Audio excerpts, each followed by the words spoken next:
Dave Barry here with the Godfather himself, the Godfather of recruiting, Mike Farrell. Mike, we had big news in the recruiting world yesterday, of course, with four-star quarterback Bryce Young flipping from USC to Alabama. Were you surprised by that news? No.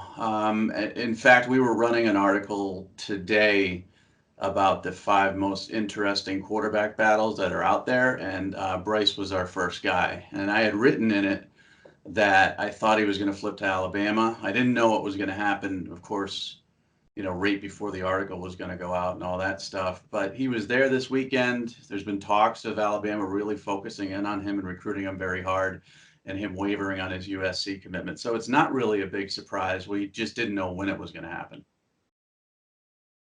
Okay, so what factors played into his decision? I know obviously Clay Helton's job status is very uncertain at the moment. Steve Sarkisian has ties to the West Coast, obviously. And then do you see any similarities there with Tua and whether that maybe played into his decision?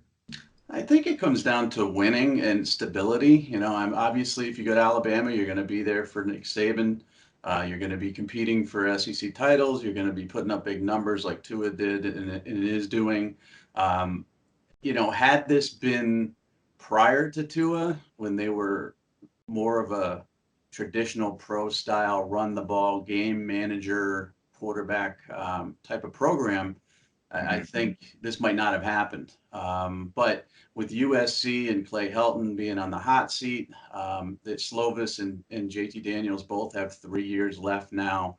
I think he sees a better opportunity at Alabama to come in. We all know Tua is probably going to leave after this year, and then he can compete right away for the starting job. But I think it comes down to winning. I mean, you know, there's no guarantee you're going to win at USC right now. They're doing okay, but at Alabama, you're gonna win. Yeah. Okay, well, and finally, tell me about what you see in his ability. Obviously, he's a smaller quarterback.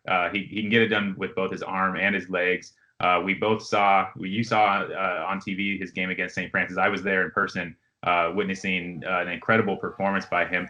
Do you see him pushing for a fifth star, or how do you kind of see his career playing out, high school and college?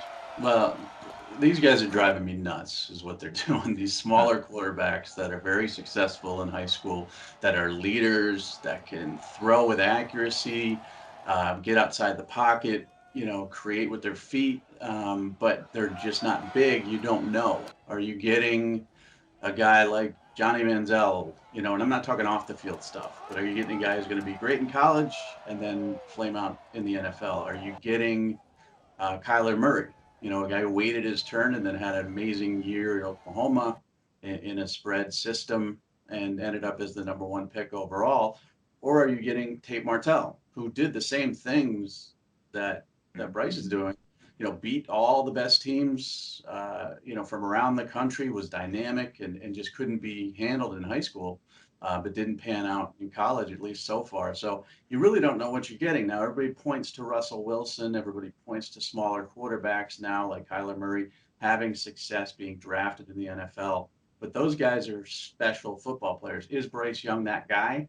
We're going to debate that. I know there's a couple guys on our staff that feel, no, he's not a 5 star. There's a couple on our staff that feel he is a 5 star. Um, so he's going to be up for debate. Whether he's stuck with USC or went to Alabama, it doesn't matter.